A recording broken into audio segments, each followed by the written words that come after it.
ಬರೆದಿರುವಂಥ ಅಮೃತಮಯ ಕಲಶ ಕಾವ್ಯಗಳ ಮೇಲೆ ರಾಜಮಂತ್ರಿ ಪಾಂಡೆಯವರು ಬರೆದಿರುವ ಬಾಲಬೋಧಿನಿ ಟೀಕೆಯ ಸ್ವಾಧ್ಯಾಯ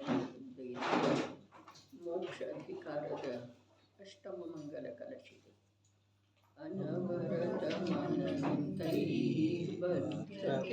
ಸಾಪರಾಧಃ ಸ್ಪೃಶತಿ ಅಪರಾಧೋ ಬಂಧನಂ ನೈವ ಜಾತು ನಿಯತಮಯಮಶುದ್ಧಂ ಸ್ವಂ ಭಜನ್ ಸಾಪರಾಧೋ ಭವತಿ ನಿರಪರಾಧ ಸಾಧು ಶುದ್ಧಾತ್ಮಸೇವಿ. ಸಾಪರಾಧಃ ಅನವರತಂ ಅನಂತೈಃ ಬದ್ಧತೆ. ಪುದ್ಗಲ ದ್ರವ್ಯರೂಪವಿರುವ ಪರದ್ರವ್ಯರೂಪವಿರುವ ಪುದ್ಗಲ ಕರ್ಮಗಳನ್ನು ತನ್ನ ರೂಪವಾಗಿ ಮನ್ನಿಸುವಂಥ ಮಿಥ್ಯಾದೃಷ್ಟಿ ಜೀವನು ಅಖಂಡ ಧಾರಾಪ್ರವಾಹ ರೂಪದಿಂದ ಗಣನಾತೀತ ಜ್ಞಾನಾವರಣಾದಿ ರೂಪವಾಗಿ ಬಂಧಿಸಿರುವಂಥ ಪುದ್ಗಲ ವರ್ಗಣಗಳ ಮೂಲಕ ಬಂಧಿಸಲ್ಪಡುತ್ತಾನೆ. ನಿರಪರಾಧ ಜಾತು ಬಂಧನಂ ನ ಏವ ಸ್ಪೃಶತಿ. ನಿರಪರಾಧ ಶುದ್ಧ ಸ್ವರೂಪದ ಅನುಭವ ಮಾಡುವಂಥ ಸಮ್ಯಕ್ ದೃಷ್ಟಿ ಜೀವನ.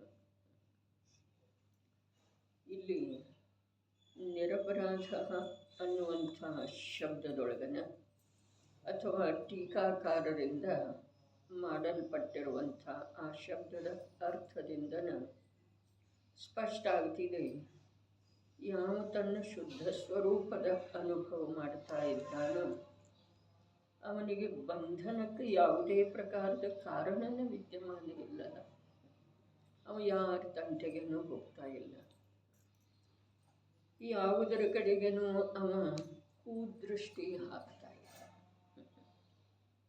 ಪರದ್ರವ್ಯಗಳನ್ನು ಅಥವಾ ಪುದ್ಗಲ ಕರ್ಮಗಳನ್ನು ಅಥವಾ ಶರೀರ ಮನಸ್ಸ ವಾಣಿ ರಾಗ ಮೊದಲಾದ ಅಶುದ್ಧ ಭಾವಗಳನ್ನು ತನ್ನದಂಥೊಳೆ ಮನ್ನಿಸುವುದೇನಿದೆ ಅದುವೇ ಕುದೃಷ್ಟಿ ಇದೆ, ಕುಭಾವನೆ ಇದೆ, ಮಹಾಪರಾಧ ಇದೆ.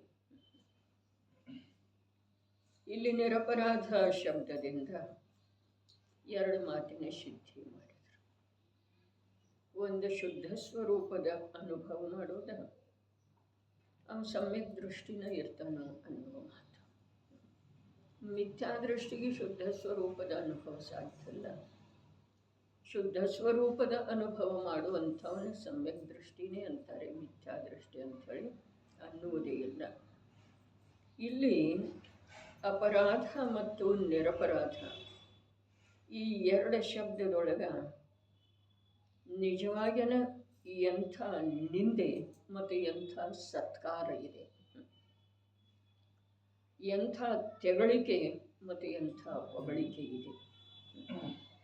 ನಮಗೆ ಮಿಥ್ಯಾದೃಷ್ಟಿ ಸಮ್ಯಕ್ ದೃಷ್ಟಿ ಅನ್ನುವಂಥ ಪಾರಿಭಾಷಿಕ ಶಬ್ದದೊಳಗ ಯಾವ ಅರ್ಥ ತಿಳಿದು ಬರುವುದಿಲ್ಲವೋ ಆ ಅರ್ಥ ಇಲ್ಲಿ ತಿಳಿದು ಬರಲಿಕ್ಕೆ ಅವಕಾಶ ಇದೆ. ಏನು? ಅಪರಾಧ ನಿರಪರಾಧ. ಅಪರಾಧಿ ಜೀವಕ ನಿಯಮದಿಂದ ಬಂಧನ ಮತ್ತು ಶಿಕ್ಷೆ ಆಗುವುದು.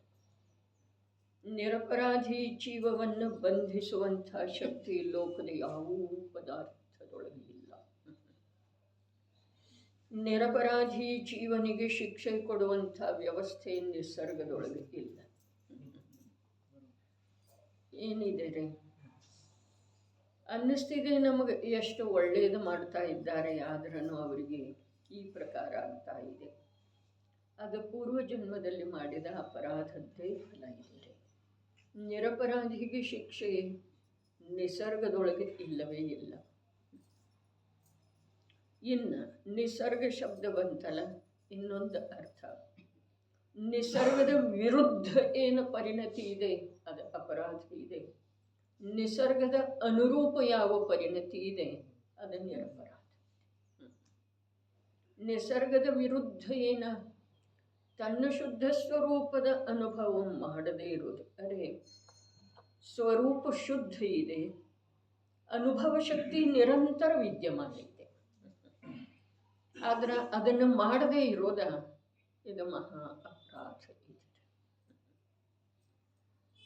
ಇನ್ನು ಆ ಅಪರಾಧಕ್ಕೆ ಇನ್ನೊಂದಷ್ಟು ಬಲ ಬರುವಂಥದ್ದು ಅರ್ಥ ಏನಪ್ಪ ಅಂತಂದ್ರೆ, ಯಾವ ಪರಪದಾರ್ಥ ಈ ಜೀವದ ತಂಟೆಗೆ ಬರ್ತಾನೇ ಇಲ್ಲ, ಈ ಜೀವನಿಗೆ ಏನೂ ಮಾಡ್ತಾ ಇಲ್ಲ, ಈ ಜೀವನಿಗೆ ನನ್ನ ಕಡೆಗೆ ನೋಡು ಅಂಥೇಳಿ ಪೀಡಿಸ್ತಾ ಇಲ್ಲ, ಅಂಥದ್ರೊಳಗೆ ಈ ಜೀವ ಆ ಅತ್ಯಂತ ಪ್ರಾಮಾಣಿಕ ಇರುವಂಥ ಪರಪದಾರ್ಥಗಳ ಕಡೆಗೆ ಬರೀ ನೋಡ್ತಾ ಇಲ್ಲ, ತಾನು ತನ್ನೋ ಅಂಥೇಳಿ ಮನ್ನಿಸ್ತಾ ಇದ್ದಾನೆ. ಅವು ಯಾವುದೇ ರೂಪದಿಂದ ಇವನ ಗೊಡವೆಗೆ ಬರ್ತಾನೇ ಇಲ್ಲ. ಶರೀರ ಜೀವನಿಗೆ ಯಾವಾಗ ಏನು ಮಾಡಿದೆ ಹೇಳಿ? ಪರದ್ರವ್ಯ ರೂಪವಿರುವಂಥ ಮನಸ್ಸು ಇರಲಿ, ವಚನ ಇರಲಿ, ರಾಗಾದಿ ಸಮಯವರ್ತಿ ಅಶುದ್ಧ ಭಾವಗಳಿರಲಿ, ಅವ ಜ್ಞಾನ ಸ್ವಭಾವವನ್ನು ಎಂದಾದರೂ ಸ್ಪರ್ಶ ಮಾಡಿದವೇನ್ರಿ? ಮಾಡೋ ಸಾಧ್ಯ ಇದೆಯೇನ? ಅರೂಪಿ ಆತ್ಮನನ್ನು ಜಡದೇಹ ಆಗಲಿ, ಮನೋವರ್ಗನಗಳಿಂದ ನಿರ್ಮಿಸಲ್ಪಟ್ಟಿರುವಂಥ ಮನಸ್ಸಾಗಲಿ, ಭಾಷಾವರ್ಗನಗಳ ಕ್ರಿಯಾರೂಪದ ವಚನ ಆಗಲಿ, ಆ ಆತ್ಮನನ್ನು ಸ್ಪರ್ಶ ಮಾಡಲೇ ಇಲ್ಲ. ಯಾಕೆಂತಂದ್ರೆ ಮಾಡುವಂಥದ್ದು ಅವುಗಳ ಸ್ವಭಾವ ಇತ್ತು ಅಂಥೇಳಿ ಲೋಕದೊಳಗೆ ಎಲ್ಲವೂ ಪ್ರಾಮಾಣಿಕ, ನೀನೊಬ್ಬನೇ ಅಪರಾಧಿ. ಕೇವಲ ಜೀವನೊಬ್ಬನೇ ಇರುವುದರಿಂದ ಶಿಕ್ಷೆ ಕೇವಲ ಜೀವ ಒಬ್ಬನಿಗೆ ಆಗ್ತಾ ಇದೆ. ದೇಹದೊಳಗೆ ರೋಗ ಆಗ್ತಿದೆಯಲ್ಲ, ದೇಹದೊಳಗ ಜೀವ ಆಗ್ತಿದೆಯಲ್ಲ, ಹುಳು ಬೀಳ್ತಾವಲ್ಲ, ಅದರಿಂದ ದೇಹಕ್ಕೆ ಏನೂ ಆಗುತ್ತದೆ. ಆದ್ರೆ ಆ ದೇಹದಿಂದ ಅತ್ಯಂತ ಭಿನ್ನ ಇರುವಂಥ, ಅದನ್ನು ತಾನು ಅಂತೇಳಿ ಮನ್ನಿಸುವಂಥ ಜೀವನಿಗೆ ಅದರ ಸ್ಪರ್ಶ ಇಲ್ಲದನ್ನ ನೋವಾಗ್ತಿದೆ. ಎಷ್ಟು ವಿಚಿತ್ರ ವಸ್ತು ವ್ಯವಸ್ಥೆ ಇದೆ. ಅದನ್ನು ತಾನು ಅಂಥೇಳಿ ಮನ್ನಿಸುವಂಥ ಅರೂಪಿ ಆತ್ಮನಿಗೆ ಅದರ ಸ್ಪರ್ಶ ಇಲ್ಲದನ್ನ ನೋವಾಗ್ತಿದೆ, ದುಃಖ ಆಗ್ತಿದೆ, ಹಾಯ ಹಾಯ ಆಗ್ತಿದೆ. ಆರ್ತರ ಉತ್ತರ ಧ್ಯಾನ. ಜೀವಜ್ಞಾನ ಮತ್ತು ಆನಂದದ ಪುಂಜ ಅರೂಪಿ ಸಮಸ್ತ ಜಡಚೇತನಗಳಿಂದ ಅತ್ಯಂತ ಭಿನ್ನ ಭಿನ್ನ ಭಿನ್ನ. ತ್ರಿಕಾಲ ಜ್ಞಾನ ಮತ್ತು ಆನಂದದ ಪುಂಜ, ಆನಂದದ ನಿಧಿ, ಮತ್ತು 3 ಕಾಲದಲ್ಲೂ ಅನ್ಯ ದ್ರವ್ಯವನ್ನು, ಅದು ಚೈತನ್ಯ ಇರಲಿ ಅಚೇತನ ಇರಲಿ, ಅದನ್ನು ಸ್ಪರ್ಶ ಮಾಡುವಂಥ ಸ್ವಭಾವವೇ ಅವನಿಲ್ಲ. ಇಂಥ ಸುಂದರ ವಸ್ತು ವ್ಯವಸ್ಥೆ ನೈಸರ್ಗಿಕವಾಗಿಯೇ ತಂದಿದ್ರೂ ಕೂಡ ಈ ಜೀವ ಅನಾವಶ್ಯಕವಾಗಿ ಯಾವ ಕಾರಣವೂ ಇಲ್ಲ. ತನ್ನಲ್ಲೇ ಸುಖ ಇಲ್ಲ ಅಂದ್ರೆ ಒಂದು ವೇಳೆ ಕ್ಷಮೆ ಇದೆ, ಇನ್ನೊಂದರ ಕಡೆಗೆ ನೋಡೋದು. ತನ್ನಲ್ಲೇ ಸುಖ ತುಂಬಿದ್ದು ಇದೆ ರೀ ಒಂದು ಮಾತು. ಎಲ್ಲಿ ನೋಡ್ತಾ ಇದೆ ಅಲ್ಲೇ ಸುಖದ ಅಂಶ ಕೂಡ ಇಲ್ಲ. ಅಪರಾಧ ಎಷ್ಟು ಪ್ರಕಾರದಿಂದ ಇದೆ ರೀ, ಅಪರಾಧ ಎಷ್ಟು ಪ್ರಕಾರದಿಂದ ಇದೆ ನೋಡ್ರಿ. ಯಾವ ಪರದಲ್ಲಿ ಪರದ್ರವ್ಯ ಸ್ವರೂಪವಿರುವಂಥ ಪುದ್ಗಲದಲ್ಲಿ ಯಾವ ಅರ್ಹಂತರದಾರೋ ಅವರು ಕೂಡ ಪುದ್ಗಲಮಯನ ಅದಾರೆ. ಹೌದೇನಿಲ್ರಿ? ನನ್ನ ದೃಷ್ಟಿಗೆ ಅವ್ರದ್ದೇನು ಕಾಣಿಸ್ತಿದೆ? ಅವರ ಅರೂಪಿ ಆತ್ಮಪ್ರದೇಶ ಕಾಣುವುದಿಲ್ಲ, ಅವರ ಕೇವಲ ಜ್ಞಾನ ಕಾಣುವುದಿಲ್ಲ, ಅವರ ಅನಂತ ಸುಖ ನಿಮಗ್ನತೆ ಕಂಡು ಬರುವುದಿಲ್ಲ. ನನಗೆ ಕಾಣುವುದೇನ? ಪುದ್ಗಲ. ಹಾಗಾದ್ರೆ ಆ ಪುದ್ಗಲದೊಳಗ ಅಂಶ ಮಾತ್ರನೂ ಸುಖದ ಗಂಧ ಇಲ್ಲ, ಸುಖ ಗುಣ ಇಲ್ಲ, ಸುಖ ಅಲ್ಲಿಂದ ಎಂದೂ ಯಾವ ಕಾಲದೊಳಗೆ ಪ್ರಕಟ ಆಗೋ ಸಾಧ್ಯ ಇಲ್ಲ. ಇಲ್ಲ ಅಂದಮೇಲೆ ಪ್ರಕಟ ಆಗುವ ಮಾತು ಎಲ್ಲಿಂದ ಬರ್ತಿದೆ? ಹಾಗಾದರೆ ಅಂಥ ಸುಖ ಶೂನ್ಯ ಪದಾರ್ಥದ ಕುರಿತು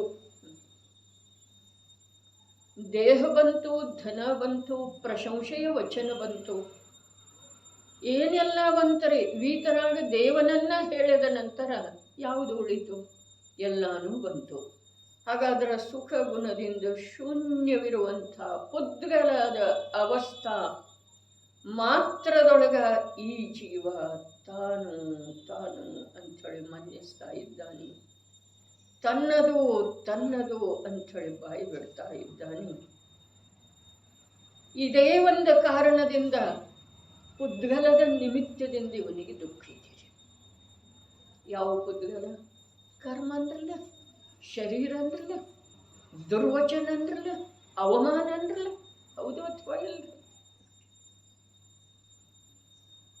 ಪುದ್ಗಲ ಕರ್ಮವನ್ನ ಅರ್ಥಾತ್ ಪರದ್ರವ್ಯ ರೂಪವಿರುವ ಪುದ್ಗಲದ ಅವಸ್ಥಾ ಮಾತ್ರವನ್ನ ತಾನು ತನ್ನದು ಅಂಥೇಳಿ ಮನ್ನಿಸ್ತಾ ಇರುವುದರಿಂದ ಸುಖದ ಸಲುವಾಗಿ ಅದರಲ್ಲಿ ಉದ್ಯಮಶೀಲ ಇರುವ ಕಾರಣದಿಂದ ಅವನ ದುಃಖದಲ್ಲಿ ಅದುವೇ ಪ್ರಬಲ ನಿಮಿತ್ತ ಇದೆ, ಪ್ರಮುಖ ನಿಮಿತ್ತ ಇದೆ. ದೇಹದ ರೋಗ, ಅಪಶಬ್ದ, ಅವಮಾನ.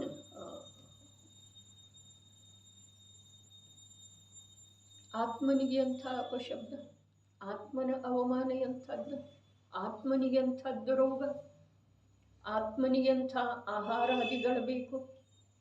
ಯೋಚನೆ ಮಾಡೋದು. ಒಂದು ಸುಖದಿಂದ ಶೂನ್ಯ ಇರುವಂಥ ಎರಡು ಮಾತು ಹೇಳ್ತಾ ಇದ್ದೇನೆ. ಒಂದು ಸುಖದ ನಿಧಿ ಇರುವಂಥ ತನ್ನ ಸ್ವರೂಪವನ್ನು ನೋಡದೇ ಇರೋದ, ಒಂದು ಸುಖದಿಂದ ಶೂನ್ಯವಿರುವಂಥ ಪರದ್ರವ್ಯ ಅರ್ಥಾತ್ ಪುದ್ಗಲದ ಅವಸ್ಥಾ ವಿಶೇಷದೊಳಗ ತಾನು ತನ್ನದು ಅಂಥೇಳಿ ಮನ್ನಿಸಿ ಪರಿಣಮನ ಮಾಡೋದ. ಕಾರ್ಯ ಎರಡಾದ್ರಲ್ಲ, ಒಂದು ತನ್ನ ಸುಖ ಸ್ವಭಾವವನ್ನು ನೋಡದೇ ಇರೋದು, ಇನ್ನೊಂದು ಎಲ್ಲಿ ಸುಖದ ಅಂಶ ಇಲ್ಲವೋ ಅದನ್ನು ತಾನು ತನ್ನದು ಅಂಥೇಳಿ ಮನ್ನಿಸೋದು. ಎರಡಾದು ಏನಿಲ್ರಿ ಕಾರ್ಯ.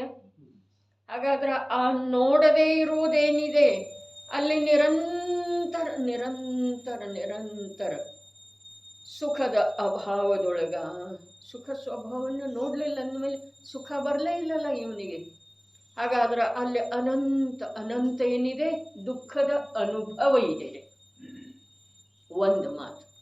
ಇನ್ನು ಯಾವ ಸುಖದಿಂದ ಶೂನ್ಯವಿರುವಂಥ ಪುದ್ಗಲಮಯ ಪರದ್ರವ್ಯದೊಳಗ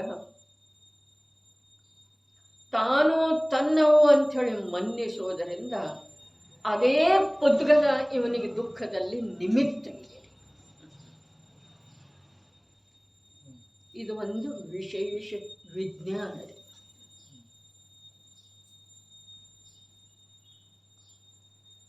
ಸುಖ ಸ್ವಭಾವದ ಕಡೆಗೆ ನೋಡದೇ ಇರೋದರಿಂದ ಅನಂತ ದುಃಖ ಇದೆ. ಯಾಕೆ ಅಂತಂದ್ರೆ ಸ್ವಭಾವದೊಳಗೆ ಅನಂತ ಸುಖ ಇದೆಯಲ್ಲ. ಹಾಗಾದ್ರೆ ಅದರ ಸ್ವೀಕಾರ ಮಾಡದೇ ಇರೋದು, ನೋಡದೇ ಇರೋದು, ಅನುಭವ ಮಾಡದೇ ಇರೋದು, ಇದುವೇ ಅನಂತ ದುಃಖ ಇದೆ, ಅನಂತ ದುಃಖ ಇದೆ. ನಿರಾಕುಲತೆಯ ಕಡೆಗೆ ದೃಷ್ಟಿ ಹಾಕದೇ ಇರೋದೇ ಆಕುಲತಾಮಯ ದುಃಖ ಇದೆ. ಇನ್ನು ಆ ದುಃಖದಲ್ಲಿ ಪ್ರತಿಯೊಂದು ಕಾರ್ಯ ವಿಶ್ವದೊಳಗೆ ಆಗಬೇಕಾದ್ರೆ ಎರಡಂತೂ ಕಾರಣ ಬೇಕು. ಒಂದು ಉಪಾದಾನ ಕಾರಣ, ಒಂದು ನಿಮಿತ್ತ ಕಾರಣ. ಹಾಗಾದ್ರೆ ಉಪಾದಾನ ಕಾರಣ ಏನ? ದುಃಖದ ಅನುಭವ. ನಿಮಿತ್ತ ಕಾರಣ ಏನ? ದುಃಖದಲ್ಲಿ ಸದೈವ ರೋಗ, ದೇಹ, ಕರ್ಮ, ಅಪಶಬ್ದ, ಅವಮಾನ, ಮರಣ ಇವೆಲ್ಲ ಅದಾವ. ಕಾರ್ಯ ಒಂದಾಗ್ತಾ ಇದೆ. ಏನ? ಜೀವ ನಿರಂತರ ಸಂಸಾರದಲ್ಲಿ ಪರಿಭ್ರಮಣೆ. ಅದಕ್ಕೆ ಕಾರಣ ಏನು? ಒಂದು ತನ್ನ ಸುಖದ ಸಾಗರನನ್ನು ಅಲಕ್ಷ್ಯ ಮಾಡೋದು, ಮರೆತು ಹೋಗೋದು. ಎರಡನೇದ ಎಲ್ಲಿ ಸುಖ ಇಲ್ಲ ಅಲ್ಲಿ ನಿರಂತರ ಆಸಕ್ತಿ, ಉದ್ಯಮಶೀಲ. ಎಲ್ಲಿ ಒಂದು ಅಂಶದ ಬಿಟ್ಟು ಹೋಗಿದೆ ಅಂತ ಹೇಳ್ರಿ, 5 ಇಂದ್ರಿಯ ವಿಷಯಗಳಿಂದ 4 ಕಷಾಯ ಪೋಷಕ ವಿಷಯಗಳಿಂದ, ಪದಾರ್ಥಗಳಿಂದ ಅಪ್ರಭಾವಿ ಯಾವಾಗ ಇದನ್ನು ಈ ಜೀವನೇ ಯಾವಾಗ ಅದನ್ನು ಹೇಳಿ 5 ಇಂದ್ರಿಯದ ವಿಷಯಗಳಿಂದ 4 ಕಷಾಯದ ನಿಮಿತ್ತವಿರುವಂತಹ ಸಂಯೋಗಗಳಿಂದ ಅಪ್ರಭಾವಿ ಯಾವಾಗಿದ್ದಾನೆ. ಹಾಗಾದ್ರೆ ಅಲ್ಲಿ ನಿಜವಾಗಿ ಈ ಜೀವ ಆಕರ್ಷಿತ ಆಗುವಂಥದ್ದು ಏನ್ರಿ ಇದೆಯನ? ವಿಷಯದೊಳಗಾಗಲಿ 4 ಕಷಾಯ ರೂಪದ ಪರಿಣಾಮದಲ್ಲಿ ಆಗಲಿ ಇದೆ ಅಂತ. ಆದರೆ ಜೀವ ವ್ರಥ ಏನು ಮಾಡ್ತಾ ಇದ್ದಾನೆ? ನಿರರ್ಥಕವಾಗಿ ಏನು ಮಾಡ್ತಾ ಇದ್ದಾನೆ? ಈ ಸಂಸಾರ ಅವಸ್ಥೆಯೊಳಗೆ ಬಂಧಿತನಾಗಿ ಅನಂತ ದುಃಖದ ಅನುಭವ ಮಾಡ್ತಾ ನಿತಾಂತ ಪರಾಧೀನತೆಯೊಳಗೆ ನಡ್ಕೊಂಡು ಬರ್ತಾ ಇದ್ದಾನೆ, ಕಾಲ ಕಳೀತಾ ಇದ್ದಾನೆ. ಏನು ಹೇಳಿದ್ರು? ನಿರಪರಾಧ. 2 ಪ್ರಕಾರದ ಜೀವದಾರ್ರಿ. ಒಬ್ಬ ಸಮ್ಯಕ್ ದೃಷ್ಟಿ, ಒಬ್ಬ ಮಿಥ್ಯಾ ದೃಷ್ಟಿ. ಒಬ್ಬ ಅಪರಾಧಿ, ಇನ್ನೊಬ್ಬ ನಿರಪರಾಧಿ. ಒಬ್ಬ ಸಂಸಾರಿ, ಒಬ್ಬ ಮುಕ್ತ. ಒಬ್ಬ ನಿರಂತರ ಬಂಧನಕ್ಕೊಳಪಟ್ಟವ, ಒಬ್ಬ ನಿರಂತರ ಬಿಡುಗಡೆ. 2 ರೀ.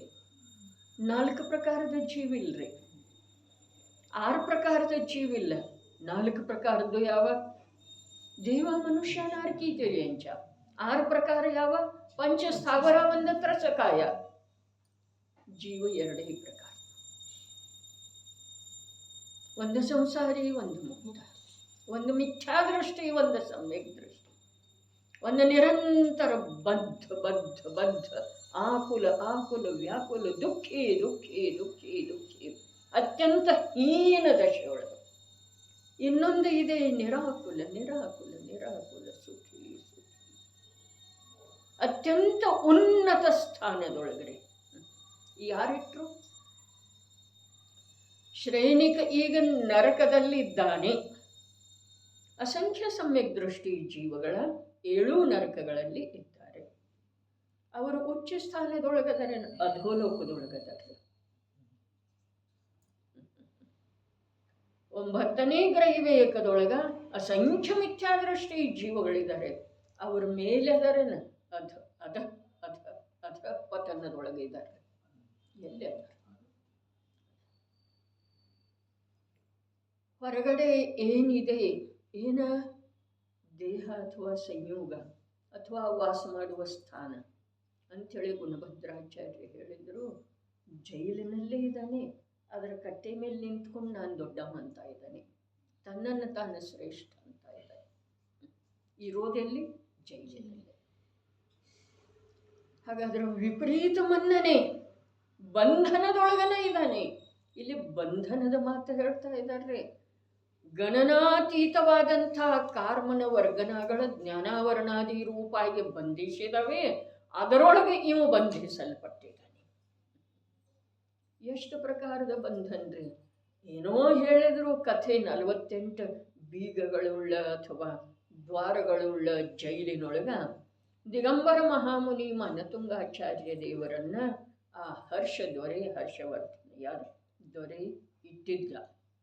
ಏನು 48 48 ಬೀಗ, 48 ಬಾಗಿಲ. ಆಶ್ಚರ್ಯ ಅನ್ನಿಸ್ತಿದೆ. ಆದರೆ ಈ ಜೀವಕ್ಕೆ ನಿರಂತರ ಬಂಧ ಎಷ್ಟಾಗ್ತಾ ಇದೆ? 148. 7 ಕರ್ಮದ ಅಖಂಡ ಬಂಧ ಆಗ್ತಾ ಇದೆ. ಮತ್ತು ಆಯುವಿಗೆ ಸಂಬಂಧಿಸಿದ ಪರಿಣಾಮ ನಿರಂತರ ಇದ್ದ ಕಾರಣ ಒಂದ್ಸಲ ಆಯುವಿನ ಬಂಧ ಕೂಡ. ಇಲ್ಲಿ ಗಣನಾತೀತ ಅಂಥೇಳಿ ಹೇಳಿದ್ರು, ಅದು ನಮಗೆ ಭಯ ಉತ್ಪನ್ನ ಆಗ್ತಾ ಇದೆ. ಗಣನಾತೀತ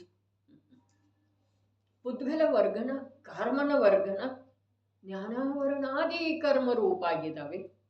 ಜ್ಞಾನಾವರಣಾದಿ ರೂಪದಿಂದ ಬಂಧಿಸಲ್ಪಟ್ಟಿದ್ದಾವೆ. ಅವುಗಳಿಂದ ಇವು ಬಂಧಿಸಲ್ಪಟ್ಟಿದ್ದಾವೆ. ಆದರೆ ನಿರಪರಾಧಿ ಶಬ್ದದ ಅರ್ಥ ಏನು ಮಾಡಿದರು? ಶುದ್ಧ ಸ್ವರೂಪದ ಅನುಭವ ಮಾಡುವಂಥ ಸಮ್ಯಕ್ ದೃಷ್ಟಿ. ಅವನು ನಿರಪರಾಧಿ. ಎಲ್ಲದನು ನರಕದೊಳಗೆ. ನಾವೆಲ್ಲಿದೆವು? ಜಿನೇಂದ್ರ ಪ್ರಭುವಿನ, ತ್ರಿಲೋಕ ಪೂಜ್ಯ ಪ್ರಭುವಿನ ಮಂದಿರದೊಳಗೆ ಮಸ್ತಕ ಮನಿಷಿ ಕರಗಳನ್ನು ಮುಗಿದು ನಿಂತುಕೊಂಡಿದ್ದೇವೆ. ಆದರೆ ನಾವು ಎಲ್ಲಿದ್ದೀವಿ? ಅವರು ಎಲ್ಲಿದ್ದಾರೆ? ಸಮ್ಯಕ್ ದೃಷ್ಟಿ. ಆ ಸ್ವಯಂಭೂರಮನ ಸಮುದ್ರ ಮತ್ತು ದ್ವೀಪದೊಳಗ ಅಸಂಖ್ಯ ಅವಿರತ ಸಮ್ಯಕ್ ದೃಷ್ಟಿ ಇದ್ದಾವೆ, ಅಸಂಖ್ಯ ಪಂಚಮ ಗುಣಸ್ಥಾನ ಆವರ್ತಿ ಇದ್ದಾವೆ. ಏನ?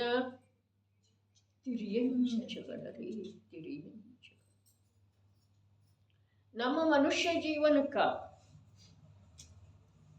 ನಮ್ಮ ದೇವದರ್ಶನದ ಭಾವಕ್ಕ, ದೇವದರ್ಶನ ಯೋಗ್ಯ ಪುಣ್ಯದ ಉದಯಕ್ಕ ಎಷ್ಟು ಬೆಲೆ ಇದೆ ರೀ? ಅವುಗಳಿಗೆ ಯಾರು ಉಪದೇಶಕರಿಲ್ಲ, ಭಗವಂತರ ಸಾನ್ನಿಧ್ಯ ಇಲ್ಲ. ಸಂಜ್ಞೆ ಇದ್ದಾವೆ, ಈ ಮಾತು ಸತ್ಯ. ನರಕದೊಳಗೇನಿದೆ? ಒಂದು ಸಮಯದ ಬಿಡುವಿಲ್ಲ, ಒಂದು ಸಮಯದ ಏನಿಲ್ಲ, ಸಾತಾದ್ದ ಉದಯ ಇಲ್ಲ. ನಾವು ಸಾತಾದ್ದ ಉದಯದೊಳಗೆ ಪುಣ್ಯದ ವಿಶೇಷ ವಿಶೇಷ ವಿಶೇಷ ಪುಣ್ಯ ಪ್ರಕೃತಿಯ ಉದಯಗಳಲ್ಲೇ ನಮ್ಮ ಪರಿಣಾಮ ಎಂಥದ್ದಿದೆ, ನಮ್ಮ ಮನ್ನಣೆ ಎಂಥದ್ದಿದೆ ಹೇಳ್ರಿ. ಪರಿಣಾಮ ಒಂದಿಷ್ಟು ಇರಬಹುದು, ಒಳ್ಳೇದು. ಮನ್ನಣೆ ಎಂಥದ್ದಿದೆ? ಮನ್ನಿಸುತ್ತಾನೆ. ಏನ? ಪರದ್ರವ್ಯ ರೂಪವಿರುವ ಉದ್ಗಲ ಕರ್ಮಗಳನ್ನು. ಮೊದಲನೇ ಮಾತನ ಇದೆ ಶರೀರ,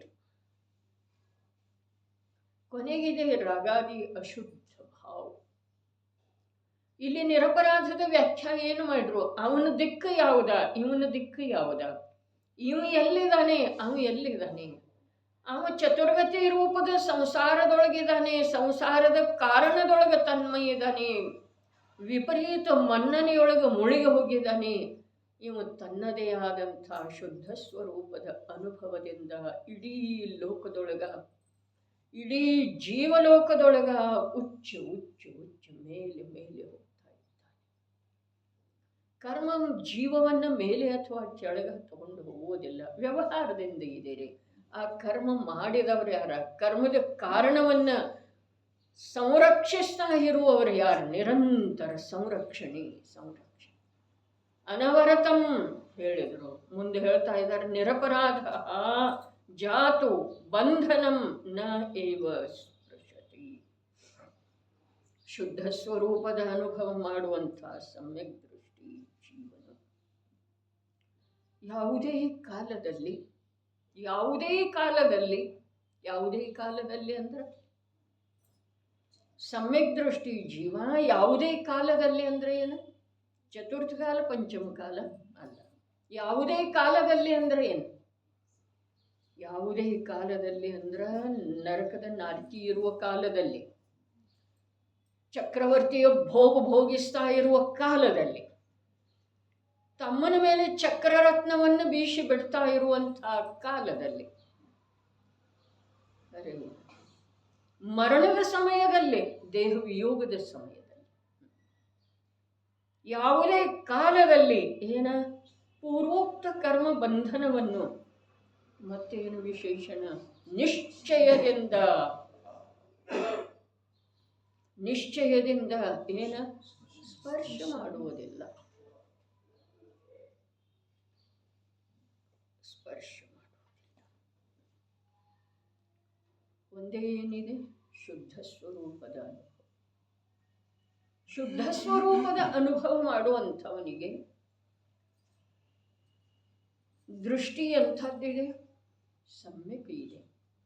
ಯಾವುದರೊಳಗ? ಎಲ್ಲದರೊಳಗ. ಸಮ್ಯಕ್ ದೃಷ್ಟಿ ಅಂದ್ರೆ ಏನು? ಸಮ್ಯಕ್ ದೃಷ್ಟಿ ಅಂದ್ರೆ ಏನು? ಸಂಯೋಗವನ್ನ, ಸಂಯೋಗ ಅಂಥೇಳಿ ಜ್ಞಾನ ತಿಳಿತಾ ಇದೆ. ದೃಷ್ಟಿ ಹಾಗೆ ಸಂಯೋಗ ರೂಪದಿಂದನೇ ನೋಡ್ತಾ ಇದೆ. ಅದನ್ನು ಸ್ವಭಾವ ರೂಪದಿಂದ, ತಾನೆನ್ನುವ ರೂಪದಿಂದ, ಅನುಕೂಲ ಎನ್ನುವ ರೂಪದಿಂದ, ಪ್ರತಿಕೂಲ ಎನ್ನುವ ರೂಪದಿಂದ ನೋಡ್ತಾನೆ ಇಲ್ಲ. ಅದಕ್ಕೆ ಸಮ್ಯಕ್ ದೃಷ್ಟಿ ಅಂತ. ಜೀವನ ಮರಣದೊಳಗೆ ಸಾಮ್ಯ ಭಾವ. ಹರ್ಷ ವಿಷಾದ ಮಾಡುವುದರಿಂದ ಆ ಜೀವನ ಮರಣದೊಳಗೆ ಏನಾದರೂ ವ್ಯತ್ಯಾಸ ಆಗ್ತಿದೆ ಅಂದ್ರೆ, ಜೀವನದೊಳಗೆ ಹರ್ಷ ಮರಣವನ್ನು ಕಂಡು ವಿಷಾದ ಪಟ್ರೆ ಅದರೊಳಗೆ ಆ ಮರಣ ಮುಂದೆ ಹೋಗ್ತಿದೆ ಅನ್ನೋ ತಪ್ಪಿ ಬಿಡ್ತಿದೆ. ಮರಣ ಜೀವನದೊಳಗೆ ಬದಲಾಗ್ತಿದೆ ಅಂದರೆ ಜೀವನದೊಳಗೆ ಇಷ್ಟಪಡುವುದರಿಂದ, ಹರ್ಷ ಮಾಡುವುದರಿಂದ ಜೀವನ ಮರಣ ರೂಪವನ್ನು ತಡೀತಿದೆ ಅಂದರೆ ಮರಣದ ಅವಸ್ಥೆಯನ್ನು ನಿಲ್ಲಿಸಿ ಬಿಡ್ತಿದೆ. ಹಾಗಾದ್ರೆ ಈ ಹರ್ಷ ವಿಷಾದಕ್ಕೆ ಅರ್ಥ ಏನಿದೆ? ಹರ್ಷ ವಿಷಾದ ಅವನಿಗೆ ಆಗಲಿಲ್ಲ. ಯಾಕೆ? ದೃಷ್ಟಿಯೊಳಗೆ ಸಮ್ಯಕ್ತನ ಇದೆ. ಯಾವುದೇ ಹಾಗಿದೆಯೋ ಹಾಗೆ ನೋಡ್ತಾ ಇದ್ದಾನೆ. ಜೀವನವನ್ನು ಜೀವನ, ರೋಗವನ್ನು ರೋಗ, ವೃದ್ಧತ್ವವನ್ನು ವೃದ್ಧತ್ವ, ಧನವನ್ನು ಧನ, ಪ್ರಶಂಸೆಯನ್ನು ಪ್ರಶಂಸೆ, ಪ್ರಶಂಸೆಯನ್ನು ಪ್ರಶಂಸೆ, ನಿಂದೆಯನ್ನು ನಿಂದೆ, ಆ ರೂಪದಿಂದ ನೋಡ್ತಾ ಇದ್ದಾನೆ. ಆದರೆ ಆ ಪ್ರಶಂಸೆಯಿಂದ ಅವನಿಗೆ ಆನಂದ ಆಗ್ತಾ ಇಲ್ಲ, ನಿಂದೆಯಿಂದ ಅವನಿಗೆ ಯಾವ ಛೇದ ಅನ್ನಿಸ್ತಾ ಇಲ್ಲ. ಶಬ್ದ ಮಾತ್ರ ಇದೆ. ಇನ್ನೊಂದು ಜೀವದ ಕಷಾಯ ರೂಪದ ದಶ ಇದೆ. ಅದ ಎದುರಿಗಿನ ಜೀವದ ಕಷಾಯ ರೂಪದ ದಶ ಇದೆ. ಅದು ನನ್ನನ್ನು ಸ್ಪರ್ಶ ಮಾಡಲಿಕ್ಕೆ ಸಾಧ್ಯ ಇಲ್ಲ. ಪರ್ಯಾಯ ನಿಷ್ಕಷಾಯ ರೂಪದ್ದಿರಲಿ ಅಥವಾ ಕಷಾಯ ರೂಪದ್ದಿರಲಿ, ಆ ಜೀವದ ಪ್ರದೇಶದಿಂದ ಹೊರಗೆ ಬರಲಿಕ್ಕೆ ಸಾಧ್ಯ ಇಲ್ಲ. ಕಷಾಯ ರೂಪದ ಪರಿಣಾಮ ಆ ಜೀವದ ಪ್ರದೇಶದೊಳಗನ ವ್ಯಾಪ್ತ ಇದೆ. ಅಲ್ಲ, ನಿಷ್ಕಷಾಯ ರೂಪದ ಪರಿಣಾಮ ಆ ಜೀವದ ಪ್ರದೇಶದೊಳಗನ ವ್ಯಾಪ್ತ. ಇದು ಸಮ್ಯಕ್ ದೃಷ್ಟಿ. ಹೇಗಿದೆ ಹಾಗೆ ನೋಡ್ತಾ ಇದ್ದಾನೆ. ಅದೇನು ನನ್ನ ಕಡೆ ಬರ್ತಾ ಇಲ್ಲ, ಬರೋ ಸಾಧ್ಯ ಇಲ್ಲ. ಯಾವುದೇ ರೋಗಿ ಇದೆಯಲ್ಲ, ಅದು ದೇಹಕ್ಕೆ ಸಂಬಂಧಿಸಿದ ವಿಷಯ ಇದೆ, ಅವಸ್ಥಾ ವಿಶೇಷ ಇದೆ. ಯಾವುದ ಧನ ಇದೆಯಲ್ಲ, ಅದು ಪುದ್ಗಲದ ದಶಾ ವಿಶೇಷ ಇದೆ. ಅದರ ಸ್ವರೂಪ ಏನಿದೆ? ಬರೋದಾ ಹೋಗೋದಾ. ಯಾವುದು ಎಲ್ಲಿ ಹೋಗೋದು ಅಲ್ಲಿ ಹೋಗ್ತಿದೆ, ಎಲ್ಲಿಂದ ಬರೋದು ಅಲ್ಲಿಂದ ಬರ್ತಿದೆ. ಇದು ಸಮ್ಯಕ್ ದೃಷ್ಟಿ. ಯಾವುದು ಹೇಗಿದೆಯೋ ಹಾಗೆ ನೋಡ್ತಾ ಇದ್ದಾನೆ. ಯಾಕೆ ಹೇಗಿದೆಯೋ ಹಾಗೆ ನೋಡ್ತಾ ಇದ್ದಾನೆ? ಹಾಗೆ ನೋಡುವುದರಿಂದನ, ಹಾಗೆ ನೋಡುವ ಕಾರ್ಯ ನಡೆದಿರುವುದರಿಂದನ ಶುದ್ಧ ಸ್ವರೂಪದ ಅನುಭವ ನಡೆಯುತ್ತಿದೆ. ಯಾವುದು ಹೇಗಿಲ್ಲ ಹಾಗೆ ನೋಡುವುದರೊಳಗೆ ಶುದ್ಧ ಸ್ವರೂಪದ ಅನುಭವ ಬಿಟ್ಟು ಹೋಗ್ತಿದೆ, ತಲೆಗೆಳಗಾಗ್ತಿದೆ, ತಿರೋಭೂತ ಆಗ್ತಿದೆ. ಶುದ್ಧ ಸ್ವರೂಪದ ಅನುಭವ ಮಾಡುವಂಥ ಸಮ್ಯಕ್ ದೃಷ್ಟಿ ಜೀವ ಯಾವುದೇ ಕಾಲದಲ್ಲಿ. ಅಲ್ಲಿ ಮೇಲೇನು ಹೇಳಿದ್ದರು? ಮಿಥ್ಯಾದೃಷ್ಟಿಯ ಸಲುವಾಗಿ ಏನು ಹೇಳಿದ್ದರು? ಅಖಂಡ ಧಾರಾಪ್ರವಾಹ ರೂಪದಿಂದ, ಅಖಂಡ ಧಾರಾಪ್ರವಾಹ ರೂಪದಿಂದ ಗಣನಾತೀತ ಜ್ಞಾನಾವರಣಾದಿ ರೂಪವಾಗಿ ಬಂಧಿಸಿರುವಂಥ ಉದ್ಗಲ ವರ್ಗನಾಗಳ ಮೂಲಕ ಬಂಧಿಸಲ್ಪಡುತ್ತಾನೆ. ಇವು ಯಾವುದೇ ಕಾಲದಲ್ಲಿ ಪೂರ್ವೋಕ್ತ ಕರ್ಮ ಬಂಧವನ್ನು, ಪೂರ್ವೋಕ್ತ ಅಂದ್ರೆ ಏನ್ರಿ?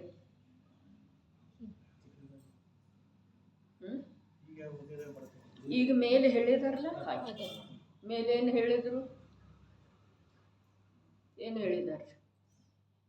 ಗಣನಾತೀತ ಜ್ಞಾನಾವರಣಾದಿ ರೂಪವಾಗಿ ಬಂಧಿಸಿರುವಂಥ ಉದ್ಗಲ ವರ್ಗನಾಗಳ ಮೂಲಕ ಏನಾಗುವುದಿಲ್ಲ,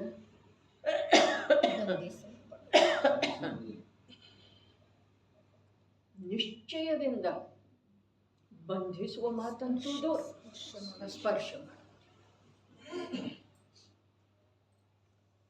ಅದರ ಸಲುವಾಗಿ ನಮಗ ಉತ್ಸಾಹ ಬರ್ತಾ ಇಲ್ಲೇನ್ರಿ? ಗಣನಾತೀತ ಜ್ಞಾನಾವರಣಾದಿ ರೂಪದಿಂದ ಬಂಧಿಸಿರುವ ಉದ್ಗಲದ ವರ್ಗನಾಗಳಿಂದ ಬಂಧಿಸಲ್ಪಡುವುದರಿಂದ ಬಿಡುಗಡೆ ಹೊಂದಬೇಕು. ಅದನ್ನು ಸ್ಪರ್ಶ ಕೂಡ ಮಾಡದೇ ಇರುವಂಥ ಅವಸ್ಥಾ ವಿಶೇಷ ರೂಪದಿಂದ ನನ್ನ ಜೀವನದೊಳಗೆ ಪರಿಣಮನ ಆರಂಭ ಆಗಬೇಕು. ಯಾವುವು ಪರಪದಾರ್ಥ ನನ್ನ ಸ್ಪರ್ಶನ ಮಾಡೋದು ಸಾಧ್ಯ ಇಲ್ಲ, ಆ ಪ್ರಕಾರ ನಾನು ನನ್ನ ಅರೂಪಿ ಆತ್ಮನೊಳಗ ನನ್ನ ಚೈತನ್ಯ ಸ್ವರೂಪದ ಸ್ವಭಾವದೊಳಗ ಅಂತರ್ನಿಮಗ್ನ ಇರುವಂಥ ದಿವ್ಯ ಮಂಗಳಮಯ ಜೀವನ ನನ್ನದಾಗಬೇಕು ಅಂಥೇಳಿ ಅನ್ನಿಸ್ತಾ ಇಲ್ಲ. ಅನ್ನಿಸ್ತೀತಲ್ಲ ಕರೆಯೋದು ಮಾಡೋದೇನೂ ಇಲ್ಲ. ಇಲ್ಲಿ ಹೇಳ್ತಾನೆ ಇದ್ದಾರಲ್ಲ, ಏನು ಪರದ್ರವ್ಯ ರೂಪದವು ಯಾವ ಶರೀರ ಮನಸ್ಸ ವಚನ ರಾಗಾದಿ ಅಶುದ್ಧ ಅವುಗಳನ್ನೇನು ಮಾಡೋದ? ತಾನು ಅಂಥೇಳಿ ಮನ್ನಿಸುವುದಿಲ್ಲ, ತನ್ನವು ಅಂಥೇಳಿ ಮನ್ನಿಸುವುದಿಲ್ಲ. ಅಷ್ಟು ಮಾಡಿದರೆ ಸಾಕ್ರಿ, ಅಷ್ಟು ಮಾಡಿದರೆ ಸಾಕು. ಏನಾಗ್ತಿದೆ? ಜಗತ್ತಿನ ಎಷ್ಟು ಪದಾರ್ಥಗಳಿದಾವೆಯೋ ಅವೆಲ್ಲವೂ ಹೇಗಿದಾವೆಯೋ ಹಾಗೆ ನೋಡುವಂಥ ದಿವ್ಯ ದೃಷ್ಟಿ ಪ್ರಗಟ ಆಗ್ತಿದೆ. ಅದಷ್ಟೇ ಅಲ್ಲ, ಅದು ವಸ್ತುವಿಗೆ ಸಂಬಂಧಿಸಿದ ಹಾಗೆ ಆಯಿತು. ಇನ್ನೊಂದೇನಾಗ್ತಿದೆ ಅಥವಾ ಮೂಲೇನಾಗ್ತಿದೆ? ಶುದ್ಧ ಸ್ವರೂಪದ ಅನುಭವ. ಶುದ್ಧ ಸ್ವರೂಪ ಹೇಗಿದ್ದೀರಿ? ಹೇಗಿದೆ ಜೀವದ ಶುದ್ಧ ಸ್ವರೂಪ? ಹೇಗಿದೆ? ಜ್ಞಾನ ಮತ್ತು ಆನಂದಮಯ, ನಿರಾಕುಲ ಶಾಂತಿಮಯ, ಪರಮ ತೃಪ್ತಿಮಯ. ಯಾವಾಗಲೇ ಅನ್ನಿಸ್ತಿದೆ ಅಲ್ಲ, ಯಾವುದರ ಕಡೆ ನೋಡುವಂಥ ಜಂಜಾಟನ ಬರಬಾರದು, ಯಾವುದರ ಕಡೆಗೆ ನೋಡಬೇಕಾದಂಥ ದುರ್ಬಲತೆನ ನನ್ನಲ್ಲಿ ತಲೆದೋರಬಾರದು. ನನ್ನಲ್ಲೇ ನಾನು ಅಂತರ್ನಿಮಗ್ನ ಇದ್ದು ಬಿಡಬೇಕು. ಹೀಗೆ ಯಾವತ್ತಾದರೂ ಅನ್ನಿಸ್ತಿದೆ, ವಿಕಲ್ಪ ಬರ್ತಿದೆ. ಯಾರ ಕಡೆಗೂ ನೋಡುವಂಥ ದುರ್ಬಲತೆ ನನ್ನಲ್ಲೇ ಉಳಿ. ಯಾರ ಕಡೆಗೂ ಯಾವುದರ ಕಡೆಗೂ ನೋಡ್ತಾ ಇದ್ದ ಹಾಗೆ ಈ ಮಿಥ್ಯಾದೃಷ್ಟಿ ಜೀವಕ್ಕೆ ಅದಕ್ಕೆ ಸಂಬಂಧಿಸಿದ ಹಾಗೆ ಏನಿಲ್ಲ ಅಂದರೆ ಭಾವ ಆಗ್ತಿದೆಯೋ ಅಥವಾ ಹಾಗೆ. ಅದರ ಸಮ್ಯಕ್ ದೃಷ್ಟಿ ಜೀವಕ್ಕೆ ಯಾಕಾಗೋದಿಲ್ಲ? ಅವನಿಗೆ ಗೊತ್ತಾಗಿಬಿಟ್ಟಿದೆ ಇದೆಲ್ಲವೂ ಪುದ್ಗಲ ಪರದ್ರವ್ಯದ ಪರ್ಯಾಯ ಮಾತ್ರ ಇದ್ದಾವೆ. ಪರ್ಯಾಯ ಏನಿದೆ? ಬದಲಾಗುವಂಥದ್ದಿದೆ. ಎರಡನೇದ್ದೇನ? ಪರದ್ರವ್ಯದ್ದಿದೆ ಅಲ್ಲ, ಅಲ್ಲಿ ಯಾವುದೇ ಪ್ರಕಾರದಿಂದ ಸಂಸಾರದ ಸ್ಥೂಲ ವಿಚಾರದಿಂದ ಕೂಡ ನೋಡಿದರೆ, ಅತ್ಯಂತ ಸ್ಥೂಲ ವಿಚಾರದಿಂದ ಕೂಡ ನೋಡಿದರೆ, ಈ ಶರೀರ ಒಂದು ಸಮಯ ಮಾತ್ರ ನನ್ನ ಸಂಯೋಗದೊಳಗಿದೆ. ನಾನು ಈ ಶರೀರದೊಳಗ ಈ ಮೊದಲೇ ಎಷ್ಟೋ ಕಾಲದಿಂದ ನೋಡ್ತಾ ಇದ್ದೇನೆ. ನನ್ನ ಇಚ್ಛೆ ಪ್ರಯತ್ನದ ಅನುಸಾರ ಒಂದೂ ಸಮಯದಲ್ಲಿ ಪರಿಣಾಮ ಆಗಿಲ್ಲ. ಈಗ ಈ ಶರೀರದ ಮೇಲಿನ ದೃಷ್ಟಿಯನ್ನು ಬಿಟ್ಟುಕೊಟ್ಟ, ಇದು ಪರದ್ರವ್ಯ ಇದೆ, ಪರದ್ರವ್ಯದ ಪರ್ಯಾಯ ಮಾತ್ರ ಇದೆ, ಪುದ್ಗಲದ ಪರ್ಯಾಯ ಮಾತ್ರ ಇದೆ. ಎಷ್ಟು ತಿಳ್ಕೊಂಡ ನಾನು ನಿಶ್ಚಿಂತ ಅದರ ಚಿಂತೆಯಿಂದ ಮುಕ್ತಾಗಿ ಬಿಡಬೇಕು ಅನ್ನುವಂಥದ್ದು ಯಾವಾಗಲೇ ವಿಚಾರ ಬರಬೇಕಲ್ಲ. ಈ ಪರಿವಾರ, ಈ ಕಾರ್ಯ, ಈ ಜಡದ ಓಡಾಟ, ಇದರೊಳಗ ಕಳೆದು ಹೋಗ್ತಾ ಇರುವಂಥ ನನ್ನ ಅಮೂಲ್ಯ ಜೀವನವನ್ನು ನಾನು ನನ್ನ ಸಲುವಾಗಿ ಉಪಯೋಗ ಮಾಡಿಕೊಳ್ಳೋದು ಯಾವಾಗ? ಈ ಅಸಾರವಾದಂಥ ನಿಸ್ಸಾರವಾದಂಥ ಕಾರ್ಯದಿಂದ ನನಗೆ ಅರುಚಿ ಯಾವಾಗ ಉತ್ಪನ್ನ ಆಗೋಲ್ಲ? ಈ ಪ್ರಕಾರದ ವಿಚಾರ ಬರಬೇಕಾಗ್ತಿದೆ. ಇಲ್ಲಿ ಎರಡು ಮಾತಿನೊಳಗೆ ಎಂಥ ಅದ್ಭುತ ಸ್ವಾರಸ್ಯವನ್ನು ಹೇಳಿದರು. ಬಂಧದ ಸ್ವರೂಪ ಏನ? ಬಂಧದ ಕಾರಣ ಏನ?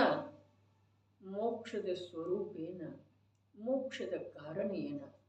ಯಾವ ದೇವಿಲ್ಲ, ಯಾವ ಶಾಸ್ತ್ರ ಇಲ್ಲ, ಯಾವ ಶರೀರ ಇಲ್ಲ, ಯಾವ ಶುಭ ಕರ್ಮ ಇಲ್ಲ, ಯಾವ ಮನವಚನ ಕಾಯದ ಅವಶ್ಯಕತೆ ಇಲ್ಲ. ಏನಿದೆ ರೀ? ಏನಿದೆ?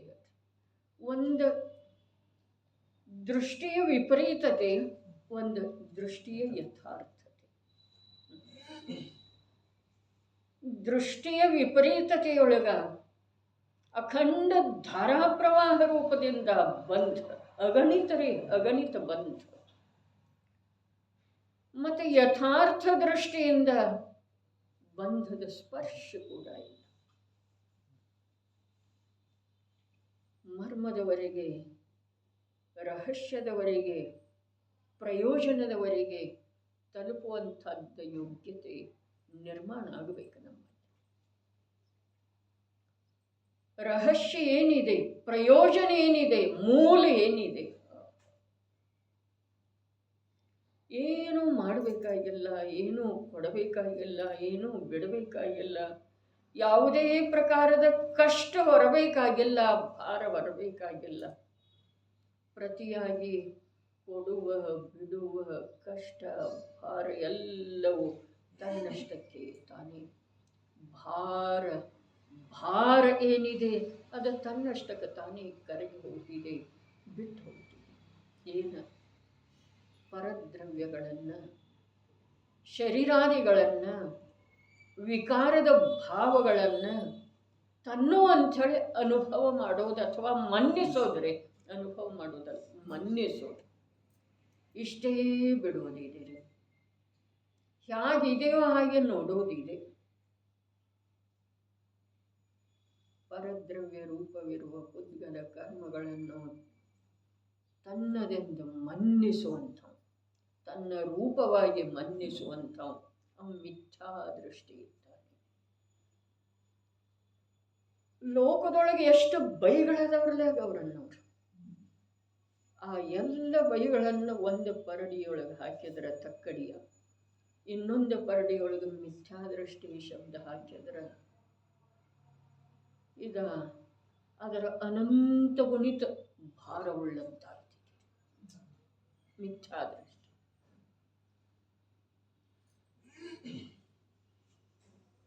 ಅಪರಾಧಿ ಸಾಪರಾಧ, ಅಲ್ಲಿ ನಿರಪರಾಧ. ನಿರಪರಾಧ ಶಬ್ದನ ಎಷ್ಟು ಪ್ರಮೋದವನ್ನು ಉತ್ಪನ್ನ, ಸಮಾಧಾನಕಾರಕ ಇದೆ. ಅಪರಾಧಿ ಶಬ್ದದೊಳಗನ ಎಂಥ ಒಂದು ತಿರಸ್ಕಾರ ತುಂಬಿದೆ, ಅನಿಸೋದಿಲ್ಲ ಈ ಜೀವಕ್ಕೆ. ಮಿಥ್ಯಾ ದೃಷ್ಟಿ, ಸಮ್ಯಕ್ ದೃಷ್ಟಿ ಅಖಂಡ ಬಂಧದಿಂದ ಬಂಧಿಸ್ತಾ ಇದ್ದಾನೆ. ಅಗಣಿತ ಕರ್ಮ ಪ್ರಕೃತಿಗಳ ಬಂಧಿಸ್ತಾ ಇದ್ದಾನೆ. ಇಲ್ಲಿ ಅವನ ಸ್ಪರ್ಶ ಕೂಡ ಮಾಡ್ತಾ ಇಲ್ಲ. ಕರ್ಮದ ನಾಶ ಹೇಗೆ ಮಾಡಿದರೆ, ಏನು ಮಾಡಿದ, ತಪಸ್ಸೇನು ಮಾಡಿದ, ಏನು ಕಾಯ ಕಷ್ಟ ಮಾಡಿದ, ಏನು ಮಾಡಿದ, ಎಲ್ಲಿ ಹೋರಾಡಿದ, ಎಲ್ಲಿ ಸಂಘರ್ಷ ಮಾಡಿದ, ಏನು ಮಾಡಿದ, ಏನು ಬಸ್ ತನ್ನವು ಅಂಥೇಳಿ ಮನ್ನಿಸಲಿಲ್ಲ, ತನ್ನ ರೂಪ ಅಂಥೇಳಿ ಮನ್ನಿಸಲಿಲ್ಲ. ಸಿಂಹ ವ್ಯಾಘ್ರಗಳ ಶರೀರವನ್ನು ತಿಂದು ಕಳ್ಳರ ಇವು ಸಂಗ್ರಹ ಮಾಡಿಟ್ಟಂಥ ಸಂಪತ್ತನ್ನೆಲ್ಲ ಲೂಟಿ ಮಾಡಿಕೊಂಡು ಹೋದ. ಇವು ಗೃಹಸ್ಥ, ಶರೀರವನ್ನು ತಿನ್ನುವಂಥ ಮುನಿ ದಶೆಯಲ್ಲಿ ಅದನ್ನು, ಇವು ಗೃಹಸ್ಥ ದಶೆ. ಅದರ ದೃಷ್ಟಿಯ ಯಥಾರ್ಥತೆಯು ತನ್ನವು ಅಂಥೇಳಿ ಮನ್ನಿಷೇ ಇಲ್ಲ ಅಂಥೇಳಿ ಅವನಿಗೆ ಯಾವ ಪ್ರಕಾರದ ಕೋಲಾಹಲ ಆಗಲಿಲ್ಲ, ಒಳಗಡೆ ಹಾಯ್ ಆಗಲಿಲ್ಲ. ಅವನು ತನ್ನದು ಅಂಥೇಳಿ ಮನ್ನಿಷೇ ಇಲ್ಲ ಆ ಶರೀರವನ್ನು ಅಂಥೇಳಿ ಕೂಗಾಡಲಿಲ್ಲ, ಅಯ್ಯೋ ಅನ್ನಲಿಲ್ಲ, ಅನ್ನಲಿಲ್ಲ. ಸಾಮಾನ್ಯ ಮಾತಿದೆ ಅಂತ ಒಂದು ಸ್ವಲ್ಪ ಏನಾದರೂ ಆದ್ರೆ, ಒಂದು ಸ್ವಲ್ಪ. ಅದಕ್ಕೆ ಜ್ಞಾನಿಗಳು ಹೇಳ್ತಾರೆ, ಅಪ್ಪಾಜಿ ಹೇಳ್ತಿದ್ರು, ನೀನು ಒಂದು ಒಣ ಹುಲ್ಲು ಕಡ್ಡಿ ಚುಚ್ಚಿದ್ರೂ ಕೂಡ ನೋವು ಸಹನ ಆಗುವುದಿಲ್ಲ, ನರಕದಲ್ಲಿ ಹಾಗೆ ಹೋಗಮ್ಮಪ್ಪ. ಅದಕ್ಕೆ ನರಕದಲ್ಲಿ ಹೋಗುವ ಪ್ರಸಂಗ ಬರಬಾರ್ದು, ಅದರ ಸಲುವಾಗಿ ನಿನ್ನ ಸ್ವರೂಪವನ್ನು ನೀನು ತಿಳಿ. ಜ್ಞಾನಿ ಗುರುಗಳು ಹೇಳಿರುವಂಥ, ಸರ್ವಜ್ಞ ಪ್ರಭು ನೋಡಿರುವಂಥ ಆನಂದದ ಸಾಗರ ಸದೃಶ್ಯನಿರುವಂಥ ನಿನ್ನ ಸ್ವರೂಪದ ಅನುಭವ ನೀ ಮಾಡು. ಪರದ್ರವ್ಯಗಳನ್ನು ನನ್ನವು ಅಂಥೇಳಿ ಎಷ್ಟೋ ಕಾಲದಿಂದ ಮನ್ನಿಸಿದರನು ಅದಾವುದೂ ನಿನ್ನದಾಗಲಿಲ್ಲ. ಇನ್ನು ಅನಂತ ಕಾಲ ಮನ್ನಿಸಿದರನು ಕೂಡ ಒಂದು ಪರಮಾಣು ಕೂಡ ನಿಂದಾಗೋ ಸಾಧ್ಯ, ಒಂದು ಪರಮಾಣು ಕೂಡ. ಯಾಕೆ ಅಂತಂದ್ರೆ ಅದರ ಸ್ವರೂಪ ಹಾಗಿಲ್ಲ. ಮತ್ತು ಅದೇನಿದೆ ಜಡ ಇದ್ರೂ ಕೂಡ ತನ್ನ ಸ್ವರೂಪವನ್ನು ಬಿಟ್ಟುಕೊಟ್ಟೆ. ನಿಯಮಸಾರದೊಳಗೆ ಎಂಥೆಂಥ ಮಾತು ಬರ್ತವೆ. ಇದಂತೂ ಸಮಯ ಸಾರ ಇದೆ ರೀ, ಸುಲಭ ಇದೆ. ಆದರೆ ನಿಯಮಸಾರದೊಳಗೆ ಎಂಥೆಂಥ ದೃಷ್ಟಾಂತ ಬರ್ತವೆ. ಪುದ್ಗಲವನ್ನು ನೋಡಿ, ರಾಗಾದಿ ವಿಕಾರಗಳನ್ನು ನೋಡಿ, ಯಾವುದೋ ದುರವಸ್ಥೆಯೊಳಗೆ ದುರ್ಗತಿಯೊಳಗೆ ಬಿದ್ದುಕೊಂಡಿದ್ರನೋ ಕೂಡ ಪ್ರಭು ನೀನು ಹೇಳಿರುವಂಥ ತತ್ವ ಮರೆಯುವ ಹಾಗೆ ನನ್ನ ಜೀವನ ಆಗಬಾರ್ದು. ಸಮಾಧಿ ಮರಣದ ಭಾವನಾ ಮಾಡ್ತಾನಲ್ಲ, ಅವನೇನಿದೆ ರೀ, ರೋಗ ಬರಬಾರ್ದು ಅನ್ನೋದಿಲ್ಲ, ರೋಗಜನಿತ ದುಃಖ ಆಗಬಾರ್ದು. ರೋಗ ಬರಬಾರ್ದು ಅನ್ನೋ ಮಾತಿಲ್ಲ. ರೋಗ ಶರೀರದೊಳಗೆ ಬರೋದನ್ನ ರೀ. ರೋಗ ಬರಲಿಲ್ಲ ಅಂತಂದ್ರೆ ಮಹದಾಶ್ಚರ್ಯ ಇದೆ ರೀ, ಶರೀರದೊಳಗೆ ರೋಗ ಬರಲಿಲ್ಲ ಅಂತ. ಆದರೆ ರೋಗಕೃತ, ರೋಗದಿಂದ ಉತ್ಪನ್ನವಾಗುವಂಥ ರೋಗದ ಜೊತೆಗೆ ಅವಿನಾಭೂತವಿರುವಂಥ ಈ ವೇದನೆ ಇದೆಯಲ್ಲ, ಆ ವೇದನೆ ಆಗದಿದ್ದರೆ ಸಾಕು. ಬೇಕಾದಷ್ಟು ಇರಲಿ ರೋಗ, ನನಗೇನೂ ಮಾಡಬಾರ್ದು. ಅರ್ಥಾತ್ ನನ್ನ ಉಪಯೋಗ ನೀನು ಹೇಳಿರುವಂಥ ನನ್ನ ಸ್ವರೂಪದೊಳಗೆ ತಲ್ಲೀನ ಇರಬೇಕು. ಯಾರ ರಕ್ಷಣೆ ಮಾಡೋರು ಯಾರ್ದ? ವಿಷ್ಣು ಕುಮಾರ ಮಾಡಿದೇನ ಕಂಪನಾಚಾರ್ಯದ ಕಥೆ ಬಂತಲ್ಲ, ಬಂತು ಅಥವಾ ಇಲ್ರಿ? ವಿಷ್ಣು ಕುಮಾರ 700 ಮುನಿಗಳ ಸಂಘ, ಅಕಂಪನಾಚಾರ್ಯರ ಸಂಘದ ಮೇಲೆ ಯಾವ ಘೋರ ಉಪಸರ್ಗ ಬಂದಿತ್ತು ಅದನ್ನು ದೂರ ಮಾಡಿದೇನ. ಸ್ವಯಂ ಅಕಂಪನ ಇದ್ದರ್ರಿ ಅವರ ಸ್ವರೂಪದೊಳಗ. ಬರೀ ಆಚಾರ್ಯರಲ್ಲ, ಅಂಥ ಆಚಾರ್ಯರ ಸಂಘದೊಳಗಿರುವಂಥ ಪ್ರತಿಯೊಬ್ಬ ಮುನಿ ಅಕಂಪನ ಇದ್ದರೆ.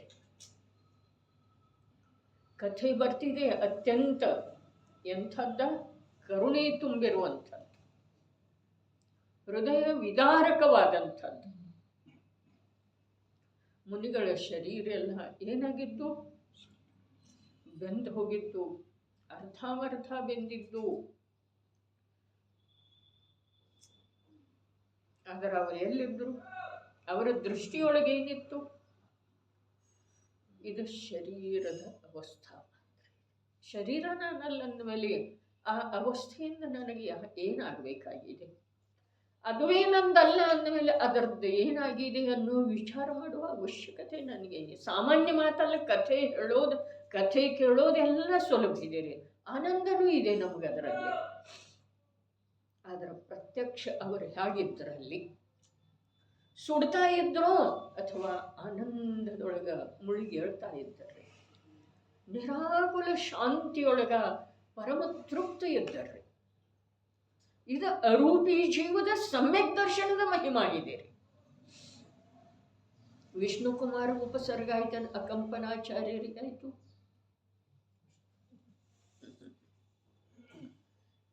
ಉಪಸರ್ಗ ಯಾರಿಗಾಯ್ತು ರೀ? ಪದಚ್ಯುತ ಆದ ವಿಷ್ಣು ಕುಮಾರ. ವಿಕಲ್ಪವಂತ ಅವರ ರಕ್ಷಣೆ ಮಾಡೋದು. ಕಥೆ ಹೀಗೆ ಇರೋದು, ಆದ ದುರ್ಬಲತೆಯಿಂದ ಅಂಥ ವಿಕಲ್ಪ ಬರೋದು. ಇವರದ ಯಾವ ಪ್ರಕಾರದ ಆಗೋದಿತ್ತು ಅದು ನಿಶ್ಚಿತ ಇತ್ತರೆ. ಇಡೀ ಸಂಘದ ಯಾವ ಪ್ರಕಾರದ ದಶ ಆಗೋದಿತ್ತೋ ಅದು ನಿಶ್ಚಿತ ಇತ್ತು. ಆ ದಶೆಯೊಳಗ ಅದೆಷ್ಟೋ ಜೀವರುಗಳ ಪರಮ ಪುರುಷಾರ್ಥದ ಅಭ್ಯಾಸ ಮಾಡಿಕೊಂಡು ರತ್ನಕರಣ್ಯ ಶ್ರಾವಕಾಚಾರದೊಳಗ ರೋಗವು ಸಮ್ಯಕ್ ದೃಷ್ಟಿಗೆ ಮಹಾನ್ ಉಪಕಾರಕ ಇದೆ. ಸಿದ್ಧಿ ಮಾಡ್ತಾರ್ರಿ. ಭಗವತಿ ಆರಾಧನಾದ ಆಧಾರ ತಗೊಂಡು ಸಿದ್ಧ ಮಾಡಿದ್ದಾರೆ. ಸಮಾಧಿ ತೆಗೆದುಕೊಂಡಿರುವಂಥ, ಸಲ್ಲೇಖನ ತೆಗೆದುಕೊಂಡಿರುವಂಥ ಮುನಿ ಜೀವನ. ಏನ ರೋಗವು ಬರದೇ ಹೋಗಿದ್ದರೆ ಈ ಶರೀರದೊಳಗಿನ ನನ್ನ ಮಮತೆ ಕಡಿಮೆ ಆಗ್ತಿರಲಿಲ್ಲ. ರೋಗ ಬಂದ ನನಗೆ ಮಹಾ ಉಪಕಾರ ಮಾಡಿದೆ. ಅವರ ದೃಷ್ಟಿ ಅಂಥದ್ದು, ನಮ್ಮ ಇದು ಅನುಕೂಲ ಇದ್ದರೆ ನನಗೆ ಧರ್ಮಕ್ಕೆ ಅನುಕೂಲ ಅಂತೇವ್ರೆ ನಾವು. ಎಲ್ಲದರೊಳಗೆ ನಮ್ಮದು ವಿಪರೀತತ ಇದೆ ರೀ. ರೋಗ ಬಾರದೇ ಹೋಗಿದ್ರೆ ನನಗೆ ದೇಹದೊಳಗಿನ ಮಮತೆ ಹಾಗೆಯೇ ನಡೀತಿತ್ತು, ಕಡಿಮೆ ಆಗ್ತಾ ಇರಲಿಲ್ಲ. ಸಮ್ಯಕ್ ದೃಷ್ಟಿಯ ಮಾತ್ರ. ಇನ್ನು ಮಿಥ್ಯಾ ದೃಷ್ಟಿಗೆ ಮಮತೆ ಇದೆ ಏನಿದೆ ಅದನ್ನು ನಾವು ನೋಡ್ಕೊಳ್ಳೋದ್ರಿ. ಆಗಮದ ಶಬ್ದಗಳಿಂದ ಅದು ಬಿಟ್ಟು ಹೋಗ್ತಿದೇನ? ಜಯಿಸೋದು ಕಠಿಣ ಇದೆ ರೀ. ಕಥೆ ಹೇಳೋದು, ಕೇಳೋದು, ಓದೋದು ಎಲ್ಲ ಸುಲಭ ಇದೆ. ಅರ್ಥ ಮಾಡ್ಕೊಳ್ಳೋದು, ಕಥೆ ಅರ್ಥ ಮಾಡಿಕೊಂಡೇವ್ರಿ. ವಿಷ್ಣು ಕುಮಾರ್ ಏನು ಮಾಡಿದ, ಶ್ರುತಸಾಗರ ಏನು ಮಾಡಿದ್ರು, ಅಕಂಪನಾಚಾರ್ಯ ಏನು ಮಾಡಿದ್ರು, ಬಲಿ ಏನು ಮಾಡಿದ,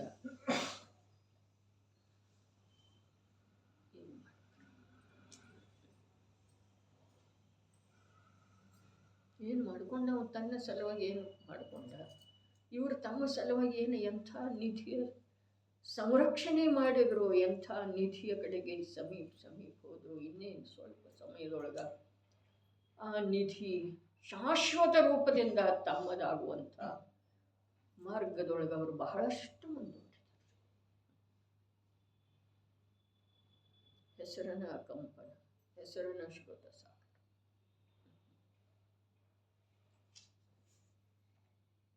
ಬ್ರಹ್ಮ, ವಿಷ್ಣು, ಮಹೇಶ. ಅವ ವಿಷ್ಣು ಏನು ಮಾಡ್ತಾನೆ? ಬ್ರಹ್ಮನಿಂದ ರಚಿಸಲ್ಪಟ್ಟಂಥ ವಿಶ್ವದ ರಕ್ಷಣೆ ಮಾಡ್ತಾನೆ. ಹೌದಲ್ಲ? ಹೊರಗಡೆ ಅದೇ ಪ್ರಕಾರ ವಿಷ್ಣು ಕುಮಾರ ಏನು ಮಾಡಿದ? ಶುದ್ಧಾತ್ಮ ಸ್ವರೂಪದಲ್ಲಿ ನಿಮಗ್ನಿರುವಂಥವ್ರದ ರಕ್ಷಣೆ ಮಾಡಿದ. ಬ್ರಹ್ಮನಿಂದ ನಿರ್ಮಿತ ಏನಿದೆ ರೀ? ವಿಶ್ವ ಇದೆ. ಹಾಗಾದ್ರೆ ಆ ಚೈತನ್ಯ ವಿಶ್ವದೊಳಗೆ ಯಾವ ಸ್ವಯಂ ಜಡದ ಕಡೆಗೆ ನೋಡಿದ್ದನ ಚೈತನ್ಯ ಜಗತ್ತಿನೊಳಗೆ ನಿಮಗ್ನ ಇರುವಂಥ ಯಾವ ಸಾಧನೆ ಮಾಡ್ತಾ ಇದ್ರೋ ಆ ವಿಶ್ವದ ರಕ್ಷಣೆ ಮಾಡಿದ ವಿಷ್ಣು ಕುಮಾರ್. ಹೆಸರಿನೊಳಗ ಯಾವ ಪ್ರಕಾರದ ಸತ್ಯತೆ ಇದೆ, ಜನರಿಗೆ ಯಾವ ರೀತಿಯಿಂದ ತಿಳಿಸಿಕೊಡುವ ಪ್ರಯೋಜನ ಇದೆ. ರಕ್ಷಣೆ ಮಾಡುವುದ್ರ ಅದನ್ನು ಮಾಡಿ. ಯಾವುದನ್ನು? ಸ್ವರೂಪದಲ್ಲಿ ಇರುವಂಥವ್ರದ ರಕ್ಷಣೆಗೆ ನಿಮಿತ್ತಾಗೋ ನೀನು ಸ್ವಯಂ ಸ್ವರೂಪದಲ್ಲಿ ಉಳಿಯುವಂಥ ಸ್ವರೂಪದ ರಕ್ಷಣೆ, ಸ್ವರೂಪದ ಜ್ಞಾನ, ಸ್ವರೂಪದ ಸ್ವೀಕಾರ, ಸ್ವರೂಪದ ಶ್ರದ್ಧೆ, ಸ್ವರೂಪದೊಳಗೆ ತನ್ಮಯತೆ. ನಿಯಮಸಾರದ ಮಾತು ಎಷ್ಟು ಸತ್ಯ ಇದೆ. ಈ ಜೀವದ ಕರ್ತವ್ಯ ಬರೇ ರತ್ನತ್ರಯ. ಸಮ್ಯಕ್ ದರ್ಶನದ ಪ್ರಾಪ್ತಿ ಆದ ನಂತರ ಜ್ಞಾನದೊಳಗೆ ವಿಪರೀತತೆ ಉಳಿಯೋ ಸಾಧ್ಯ ಇಲ್ಲ. ಆಚರಣೆಯೊಳಗಿನ ದೋಷ ಬಹುಕಾಲದವರೆಗೆ ಹಾಗೆಯೇ ನಡೆಯೋ ಸಾಧ್ಯ ಇಲ್ಲ. ಅದು ಬಿಡ್ತಾ ಹೋಗೋದು. ಹಾಗಾದ್ರೆ ಕರ್ತವ್ಯ ಅದು ಒಂದೇ ಇದೆ ನೋಡ್ರಿ. ಆಗ್ರಹ ಯಾತಕ? ಒಂದು ದಾರ ಕಟ್ಟೋದ ಮತ್ತು ನನ್ನ ರಕ್ಷಣೆ ಮಾಡಂಥೇಳಿ ಆಗ್ರಹ ಯಾತಕ್ರಿ? ಯಾರು ಮಾಡೋ ಸಾಧ್ಯ ಇದೆ? ವಸ್ತು ವ್ಯವಸ್ಥೆಯೊಳಗೆ ಹಾಗಿದೆ ಅನ್ನ. ಹಾಗಾದ್ರೆ ಲೋಕದೊಳಗೆ ಮಾಡೋದೇನು ಬೇಡ? ಮಾಡೋದ ಅಥವಾ ಬೇಡ ಅನ್ನುವ ಮಾತು ಆಗಮದೊಳಗಿಲ್ಲ. ಯಾವುದನ್ನು ಜೀವ ಮಾಡ್ತಾ ಇಲ್ಲ, ಆಗ್ತಾ ಇದೆ ರೀ. ಏನು ಆಗಬೇಕು ಅದು ಆಗ್ತಾ ಇದೆ. ಎಷ್ಟು ಕಾಲದವರೆಗೆ ಆಗಬೇಕು ಅಷ್ಟು ಕಾಲ ಆಗ್ತಿದೆ. ಯಾವಾಗ ಬಿಟ್ಟು ಹೋಗ್ಬೇಕು ಆವಾಗ ತಾನಾಗಿ ಬಿಟ್ಟು ಹೋಗ್ತಿದೆ. ಒಂದು ಭವಪೂರ್ಣಗನ ಬಿಟ್ಟು ಹೋಗ್ತಿದೆ, ಒಂದು ಜ್ಞಾನಾಗನ ಬಿಟ್ಟು ಹೋಗ್ತಿದೆ, ಒಂದು ಅನ್ಯ ಕಾರಣವಶಾತ್ ಬಿಟ್ಟು ಹೋಗ್ತಿದೆ. ತಮ್ಮ ಅಥವಾ ಅಣ್ಣ, ತಂಗಿ ಅಥವಾ ಅಕ್ಕ ಅಭಾವ ಆದ ನಂತರ ಬಿಟ್ಟು ಹೋಯ್ತೇನೆ. ಆಯಿತು, ಅನೇಕ ಕಾರಣಗಳಿಂದ ಬಿಟ್ಟು ಹೋಗ್ತಿದೆ. ಆದರೆ ಸತ್ಯವನ್ನು ತಿಳಿಯುವಂಥ ಅವಕಾಶ ಏನು ಪ್ರಾಪ್ತಿ ಇದೆಯಲ್ಲ, ಅಲ್ಲಿ ನಾವು ಸತ್ಯವನ್ನು ತಿಳಿಯೋದು ಒಂದೇ ಕಾರ್ಯ ಮಾಡೋದಿದೆ ರೀ. ದಾರ ಕಟ್ಟೋದೇನು ಬೇಡ, ಇದರದ್ದು ಪ್ರಶ್ನೆ ಇಲ್ಲಿ. ಸತ್ಯ ತಿಳ್ಕೊಳ್ಳೋದಿದೆ ರೀ. ಯಾರ ರಕ್ಷಣೆ ಯಾರು ಮಾಡೋರು? ಯಾರಿಗೆ ತನ್ನ ರಕ್ಷಣೆ ತಾನು ಪೂರ್ಣ ರೂಪದಿಂದ ಮಾಡಿಕೊಳ್ಳುವಂಥ ಸಾಮರ್ಥ್ಯ ಇರುವಾಗ ಕೂಡ ಆ ಕಡೆ ಲಕ್ಷ್ಯ ಇಲ್ಲ, ಅಂಥದ್ರೊಳಗೆ ಅವನ ರಕ್ಷಣೆ ಇನ್ನೋರ್ವರೆಗೆ ಹಾಗೆ ಮಾಡೋ ಸಾಧ್ಯ ಇದೆ. ಸಂಪೂರ್ಣ ರೂಪದಿಂದ ಸಾಮರ್ಥ್ಯ ಪ್ರಾಪ್ತ ಇದೆ ರೀ. ಏನ? ತನ್ನ ರಕ್ಷಣೆ ಮಾಡಿಕೊಳ್ಳುವಂಥದ್ದು. ಹಾಗಾದ್ರೆ ಮಾಡಿಕೊಳ್ಳಿಲ್ಲ ಅಂದ್ರೆ ಇವನೇ ಮಹಾಪರಾಧಿ ಇರುವ ವೇಳೆದೊಳಗೆ ಇವನ ಅಪರಾಧ ಬಿಟ್ಟು ಹೋಗುವುದರಲ್ಲಿ ನಿಮಿತ್ತ ಯಾರಾಗವ್ರಿ? ಯಾಕೆ ಅಂತಂದರೆ ಇವು ಮಹಾ ಅಪರಾಧನೆ ಮಾಡ್ತಾ ಇರೋ ವೇಳೆದೊಳಗೆ ನಿರಪರಾಧದ ದಶೆಗೆ ನಿಮಿತ್ತ ರಾಗವ್ರ. ನಿರಪರಾಧದ ದಶೆಗೆ ನಿಮಿತ್ತ ಆಗಬೇಕಾದ್ರೆ ನಿರಪರಾಧದ ಮಾರ್ಗದ ಇವನಿಗೆ ರುಚಿ ಬೇಕು, ಧ್ಯೇಯ ಬೇಕು, ಉದ್ಯಮ ಬೇಕು ನಿರಂತರ. ಅಂದ್ರೆ ಅಲ್ಲಿ ದೇವಶಾಸ್ತ್ರ, ಗುರುಗಳ, ಸಾಧರ್ಮಿಗಳ ವಚನ, ಶಾಸ್ತ್ರದ ವಚನ ಇವೆಲ್ಲ ನಿಮಿತ್ತ ಆಗ್ತವೆ. ಇವನಿಗೆ ಉದ್ದೇಶನೇ ಇಲ್ಲ, ಇವನಿಗೆ ಮಹಾ ಅಪರಾಧದ ಗರ್ಥದೊಳಗನ ಮುಳುಗಿ ಇರೋದಿದೆ. ಮತ್ತು ನಿಮಿತ್ತ ಎಲ್ಲಿಂದ ತರೋದ್ರಿ? ಕಾರ್ಯ ಆಗಿದ್ರೆ ನಿಮಿತ್ತಿಗಿದೆ, ಇಲ್ದಿದ್ರೆ ನಿಮಿತ್ತ ಯಾರಿಗೆ, ಯಾವುದಕ್ಕ? ಏನು ಹೇಳಿದ್ರು ನೋಡ್ರಿ, ನಿರಪರಾಧ ಜಾತು ಬಂಧನಂ ನ ಏವ ಸ್ಪೃಶತಿ, ನ ಏವ ನಿಶ್ಚಯದಿಂದ, ಏವ ನಿಶ್ಚಯದಿಂದ ನ ಸ್ಪೃಶತಿ, ಸ್ಪರ್ಶ. ಮುಂದೆ ಸಾಪರಾಧ ನಿರಪರಾಧದ ಲಕ್ಷಣ ಹೇಳುತ್ತಾರೆ. ಇದರದಂತೂ ಚರ್ಚೆ ಮುಗಿಯೋದನ್ನೇ ಇಲ್ಲದೆ, ಇವು ಎರಡು ಏನು ಹೇಳಿದರಲ್ಲ, ಒಂದು ಸಾಪರಾಧ ಅನವರತಂ ಅನಂತೈ ಬದ್ಧತೆ, ಒಂದು. ಎರಡನೇದ ನಿರಪರಾಧ ಜಾತು ಬಂಧನಂ ನ ಏವ ಸ್ಪೃಶತಿ. ಇವು ಎರಡರದ್ದು ವ್ಯಾಖ್ಯಾನ. ನನ್ನಂಥ ಅಲ್ಪಜ್ಞಳಿಂದ ಮಾತಿಲ್ಲ, ಆದರೆ ಸರ್ವಜ್ಞ ಪ್ರಭುಗಳು ಕೂಡ ಇದರದ ಪೂರ್ಣ ವ್ಯಾಖ್ಯಾನ ಮಾಡುವ ಸಾಧ್ಯ.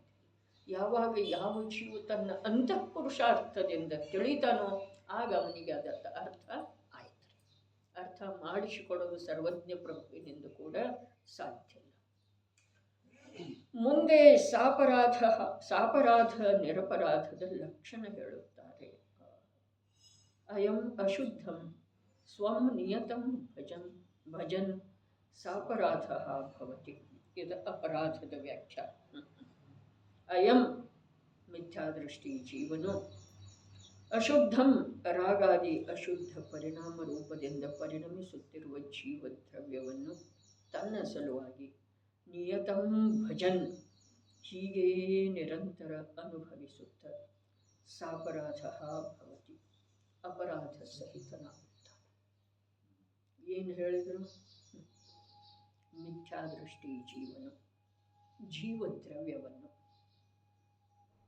ಮಿಥ್ಯಾದೃಷ್ಟಿ ಜೀವನು ಜೀವದ್ರವ್ಯವನ್ನು ರಾಗಾದಿ ಅಶುದ್ಧ ಪರಿಣಾಮ ರೂಪದಿಂದ ಪರಿಣಮಿಸುತ್ತಿರುವಂಥ ಜೀವದ್ರವ್ಯವನ್ನು ತನ್ನ ಸಲುವಾಗಿ ಹೀಗೇ ನಿರಂತರ ಅನುಭವಿಸುತ್ತ ಅಪರಾಧ ಸಹಿತ. ಹೀಗೆ ಅಂದ್ರೆ ಹಾಗೆ, ಹೀಗೆ ಅಂದರೆ ಹೇಗೆ? ಅಶುದ್ಧ ರಾಗಾದಿ ಪರಿಣಾಮ ರೂಪದಿಂದ ಪರಿಣಮಿಸ್ತಾ ಇದೆ. ಯಾವುದ? ಜೀವದ್ರವ್ಯ. ಬಹಳ ಇದೆ ಅರ್ಥ. ಎಷ್ಟಿದೆ? ಒಂದಿಷ್ಟು ಸಾಮಾನ್ಯ ಅವಲೋಕನೆ ಪ್ರಯತ್ನಪೂರ್ವಕ ಮಾಡಿಕೊಂಡು ಬರುವುದ್ರೆ ನಾಳೆ ಅಷ್ಟು ಅರ್ಥ ಇಲ್ಲಿ ಚರ್ಚೆ ಮಾಡೋ ಸಾಧ್ಯ ಆಗ್ತಿದೆಯೋ ಅಷ್ಟು ಆಗಬಹುದಾಗಿದೆ. ಆದರೆ ಅದರದ ವಿಸ್ತಾರ ಎಷ್ಟಿದೆ, ಆಳ ಎಷ್ಟಿದೆ. ಬರೀ ಅಪರಾಧ ನಿರಪರಾಧ, ಅಪರಾಧ ಇಲ್ಲ, ಅಪರಾಧದಿಂದ ಸಹಿತಿರುವ ಮಾತಿದೆ. ಸ ಅಪರಾಧ, ಅಪರಾಧ ಸಹಿತ. ಮತ್ತು ನಿರಪರಾಧ ಸಹಿತ ಅಲ್ಲ, ನಿರಪರಾಧ ಅಂದ್ರೆ ಮುಗಿತು, ಅಲ್ಲಿ ಸಹಿತದಲ್ಲಿ ಮಾತು. ನಿರಪರಾಧಿದ ಸ್ವಭಾವಿದೆ, ಅಪರಾಧಿದ ಪರ್ಯಾಯದೊಳಗಂಟಿದಂಥ ಕಲಂ.